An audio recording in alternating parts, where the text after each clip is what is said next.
13 shocking biblical archaeological discoveries scientists never wanted you to know about. Hello, and welcome to the Ancient History Channel. You know, history always has a way of surprising us. Sometimes, a small piece of land, a few words carved into stone, or an object that once seemed insignificant can reveal an entire story stretching back thousands of years. And in the world of biblical archaeology, every new discovery not only helps us understand the past more deeply, but also raises questions that continue to challenge scientists as they search for answers. Over the past year, the field of biblical archaeology has witnessed a series of remarkable discoveries, especially those connected to two of the most famous kings in the history of ancient Israel, King David and King Solomon. Some discoveries are small artifacts that hold enormous historical significance, while others are ancient structures that have been uncovered after remaining buried for thousands of years. There are also new studies that are allowing us to look at familiar biblical stories from a completely different perspective. So, what secrets have been uncovered? What ancient traces are capturing the attention of archaeologists around the world? Join us as we explore the 13 most remarkable biblical archaeological discoveries, where every artifact and every ancient structure, it is telling a piece of the story of the ancient world. You may be surprised to learn that beneath the layers of dust and the passage of time, countless mysteries are still waiting to be awakened. So, are you ready? If you are, then let's begin our journey of discovery right now. The 17 tiny mummies on the summit of Arthur's Seat. When we think of mummies, we usually picture sunlit pyramids, the glorious Egyptian civilization, and great pharaohs buried in magnificent tombs.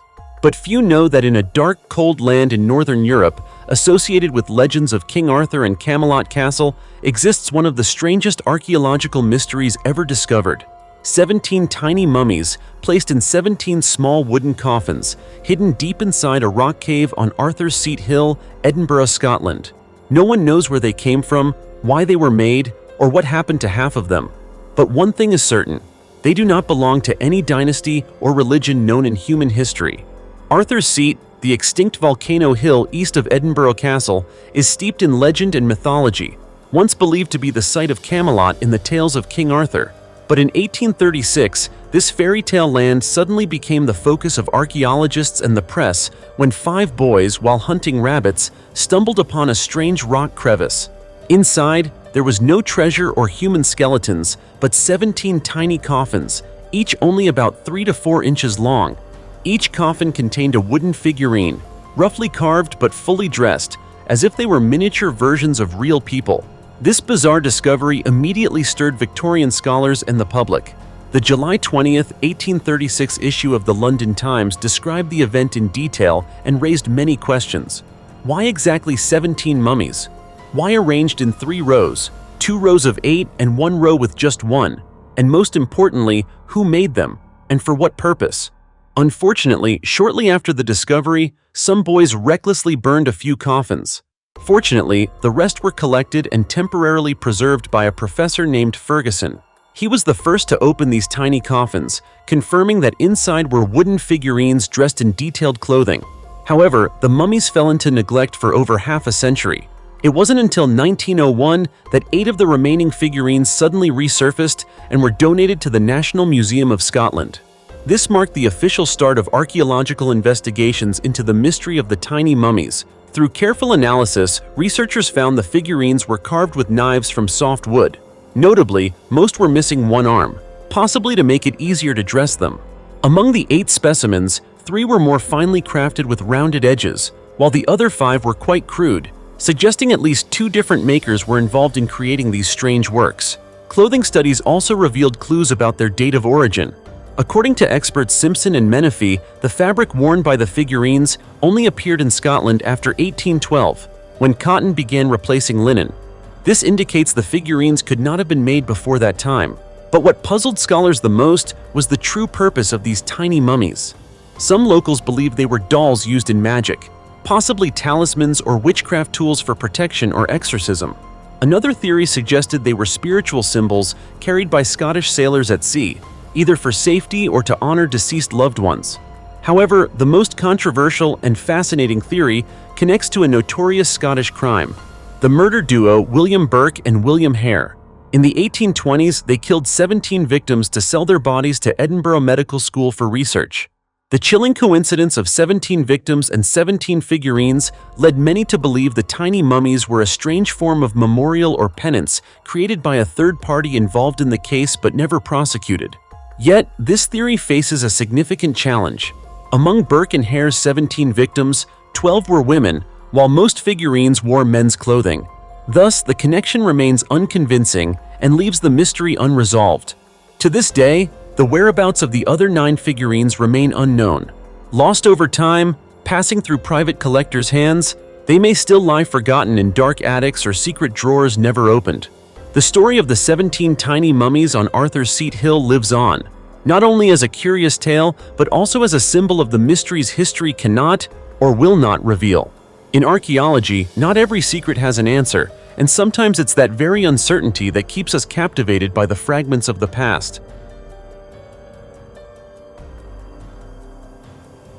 Steel coffin containing the remains of 50 British soldiers. Recently, an incredible discovery was made when researchers found the wreck of the British submarine HMS Tarpon, located 70 miles off the coast of Denmark, nearly 8 decades after it went missing at the bottom of the sea.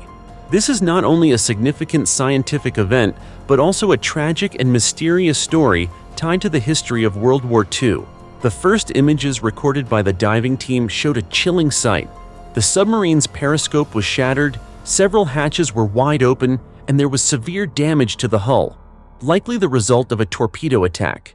Notably, 2 empty torpedo tubes clearly indicated the brutal nature of the underwater battle. The discovery of the HMS Tarpon wreck was the result of years of dedicated research by an international team of experts, including Gert Norman Andersen, the owner of the Maritime War Museum in Denmark, and Dr. Innes McCartney, a maritime archaeologist at Bournemouth University in the UK. The research team used advanced sonar technology to pinpoint the location of the ship. When found, the Tarpon lay upright on the seabed, surrounded by schools of cod, debris, ropes, and fishing nets, all relics of time. The tragic journey of the HMS Tarpon began in April 1940, when the 275-feet submarine departed from Rosyth, Scotland, with the mission of attacking merchant ships supplying weapons to Nazi-occupied Norway. Just 5 days after departure, the Tarpon launched 2 torpedoes at the armed merchant ship Schiff 40. However, both torpedoes missed their target.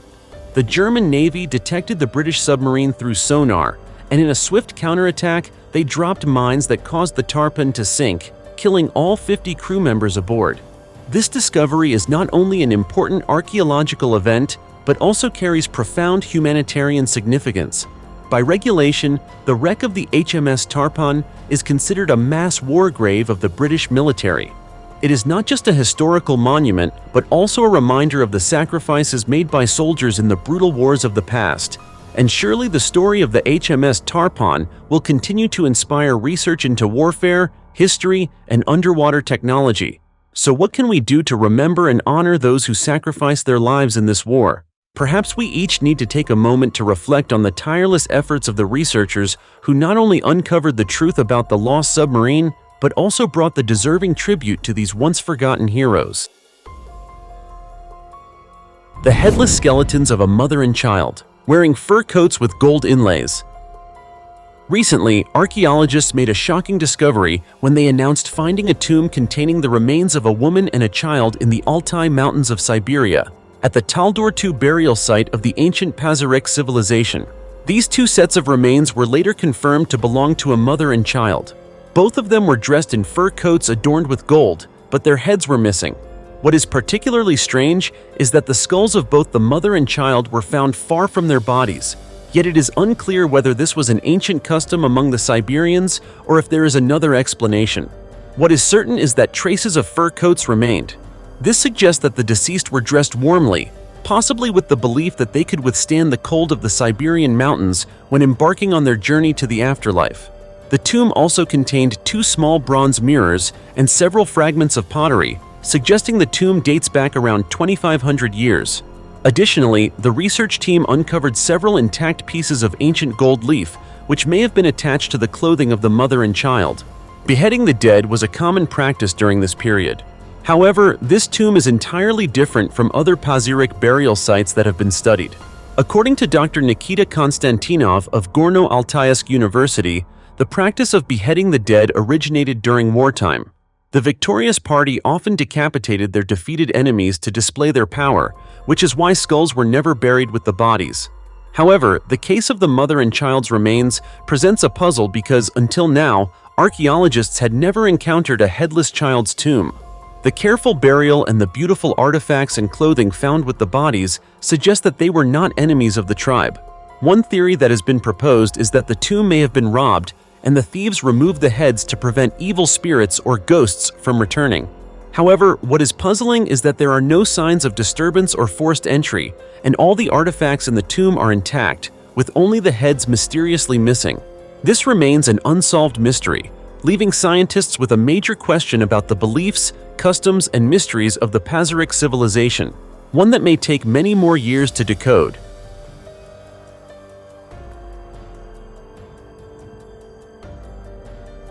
The mysterious stones in Peru. In 1952, Peruvian archaeologist Dr. Daniel Russo discovered a massive sculpture on the Marcahuasi Plateau, a significant and scientifically meaningful event.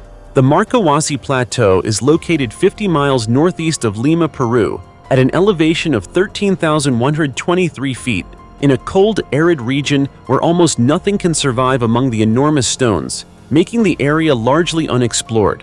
Standing at the center of these stones, Russo identified faces of humans and animals carved into the rock.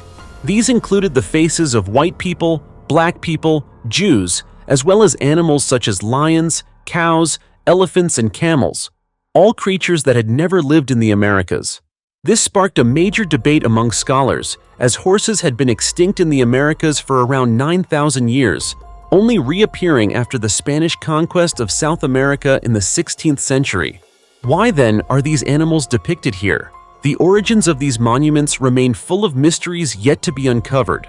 Furthermore, researchers discovered that the mysterious sculptors of these massive stone statues had a profound understanding of scientific perspective. Some images could only be seen at noon or at certain times of the day, disappearing when the sun's angle changed. The study of these stone formations depicting creatures never native to South America, or those that had long since gone extinct, or depicting races that had never set foot here, remains a major challenge for scientists. The Salt People mummies, thousands of years with skin and hair intact. Deep beneath the surface in the Cherabad salt mine, located west of Zanjan City in northern Iran, lies one of the world's most astonishing archaeological discoveries. This massive salt mine, exploited for thousands of years, still holds rich deposits today. Since 1993, archaeologists have uncovered a series of remarkably well-preserved mummies here, known as the Salt People. Thanks to the dry, salty environment, these ancient bodies have undergone almost no decomposition. Hair, skin, muscle, and bones remain intact, so much so that some initially thought these were recently deceased. Even delicate internal organs like stomachs and intestines are distinguishable in some of the mummies. The very first mummy was found in 1993, an elderly man with long silver-white beard lying beside an iron knife and a pair of gold earrings. Radiocarbon dating places his death around 200 AD. More mummies followed, one about 50 feet away discovered in 2004, another in 2005, and then the remains of a teenage boy in 2006. To date, 6 mummies have been found within the salt tunnels. The oldest dates back to around 11,500 years ago, roughly 9,150 BC. All of the mummies discovered in Cherabad are male, leading scientists to speculate they were miners who may have been killed or died in accidents underground, then sealed by tons of salt, creating a natural mummification process. Some folklore researchers draw fascinating parallels between these salt-preserved figures and ancient mythological beings.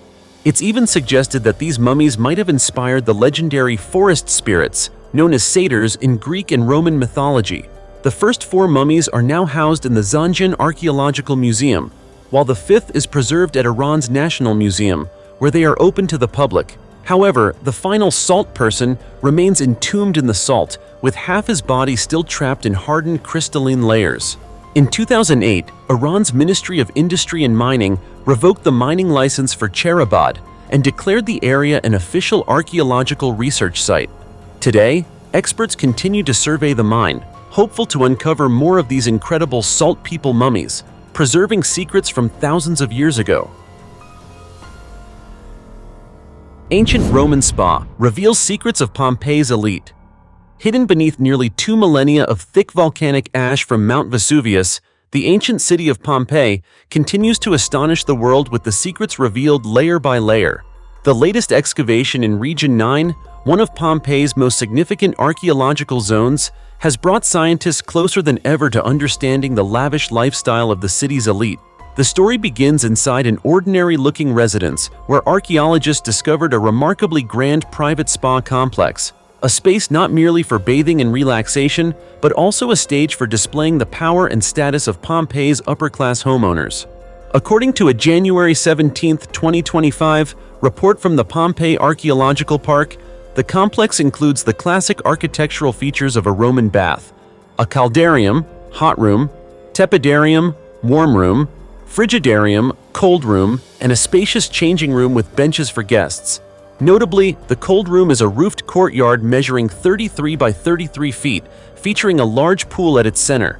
This design served not only for cooling, but also as a striking visual centerpiece, carefully arranged to evoke the image of a Greek-style gymnasium, a common feature in luxurious Roman villas where culture, physical fitness, and authority intertwined. The spa's significance extends beyond architecture. It was directly connected to a lavish banquet hall, decorated with black background frescoes, a style used to enhance contrast with brightly colored details, creating an air of mystery and sophistication. Here, sumptuous feasts would unfold, filled with ritualized social interactions, where every step and gaze of the host was part of a carefully orchestrated social performance. Gabriel Zuchtriegel, director of the Archaeological Park, described the complex as a theatrical production with the homeowner as the central star, each detail designed to enhance his personal image and social standing. The scene evokes the famous opening of the Satyricon by Gaius Petronius Arbiter, a 1st-century satirical Roman novel, in which Trimalchio, a wealthy newcomer, invites guests to his home, beginning with shared relaxation in the baths, followed by extravagant ceremonial entertaining. Owning a private spa, therefore, was more than a display of wealth. It was a tool for showcasing culture and personal power to society. That this spa was found within a private home, rather than a villa or public facility, highlights just how opulent some individuals in Pompeii could be. It confirms that the house belonged to someone of exceptional social status, possessing both economic means and the ambition to cultivate a respected and admired public image. Bathing, relaxation, and entertaining.